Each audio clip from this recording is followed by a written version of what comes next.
Hi friends, இன்றைக்கி நம்ம வீட்டில் சாதம், கீரை போட்டு பருப்பு கரைஞ்ச கீரை குழம்பு.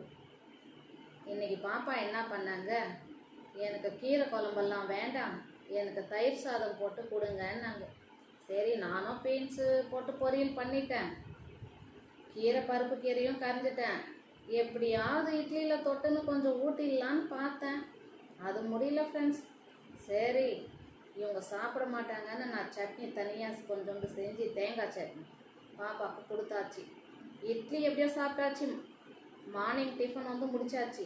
மத்தியானம் லஞ்சுக்கு என்ன பண்ணுறது, நம்ம தான் கீரை போட்டு கீரை சாம்பார் ஊற்றிட்டு பீன்ஸை பொரியல் போட்டு சாதம் கொஞ்சம் போட்டு டிஃபன் கொடுத்து அனுப்பிச்சிடலான்னு நம்ம நினச்சோம். மத்தியானம் லஞ்சுக்கு பாப்பா என்ன பண்ணிட்டாங்க, எனக்கு வேண்டாம் வேண்டாம், கீரை குழம்பெல்லாம் எனக்கு வேண்டாம், எனக்கு சாப்பிட்றதுக்கே பிடிக்கல அப்படின்னு சொல்லிட்டாங்க. எனக்கு பக்குன்னு ஆயிடுச்சு. என்னடா நம்ம டிஃபன் ரெடி பண்ண போகிறோமே, பண்ணிட்டுமே, பாப்பா இப்படி வேணான்னு சொல்கிறாங்களே. அதுக்கப்புறமா தயிர் பேக்கெட்டு வாங்கின்னு வந்து அப்புறம் தயிரை தாளித்து அது தயிர் சாதமும் பீன்ஸ் பொரியலும் கொடுத்து அமிச்சேன். இப்படி இருந்தால் எப்படி ஃப்ரெண்ட்ஸ்? ஒரு கீரை சாப்பிட்றதில்ல, ஒரு கோஸ் பொரியல் சாப்பிட்றதில்ல, வாழைக்காய் சாப்பிட்றதில்ல.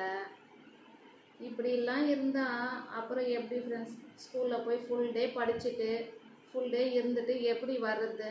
தண்ணி குடிக்கிறதில்ல. இப்படிலாம் இருந்தால் எப்படி பண்ணுறது ஃப்ரெண்ட்ஸ்? உங்கள் வீட்லேயும் யாருன்னா இந்த மாதிரி பசங்க இருக்கிறாங்களா? சொல்லுங்கள். இந்த வீடியோ உங்களுக்கு பிடிச்சிருந்தா லைக் பண்ணுங்கள், ஷேர் பண்ணுங்கள், சப்ஸ்கிரைப் பண்ணுங்கள். ஓகே, பாய்.